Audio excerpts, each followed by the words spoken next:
চট্টগ্রামে বড়দের সাফল্যের দিনে কলম্বোয় ছোটরাও জিতেছে। অনূর্ধ্ব-১৯ সিরিজের তৃতীয় ওয়ানডেতে শ্রীলঙ্কাকে বৃষ্টি আইনে ৩৯ রানে হারিয়েছে বাংলাদেশ। সিরিজে ২-১ ব্যবধানে এগিয়ে। বৃষ্টির কারণে ম্যাচ হয় ২৮ ওভারে। আগে ব্যাট করে ২ উইকেটে ১৪৪ রান তোলে বাংলাদেশ। অধিনায়ক আজিজুল হাকিম অপরাজিত থাকেন ৬৭ রানে।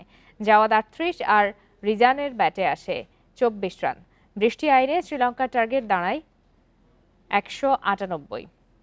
৬৮ রানে ৬ উইকেট হারিয়ে ম্যাচ থেকে ছিটকে যায় লঙ্কানরা।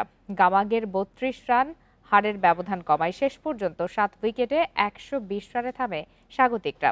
ফাহাদ ও আজিজুল নেন ২টি করে উইকেট। ৬ ম্যাচ সিরিজের চতুর্থ ওয়ানডে ৩ মে।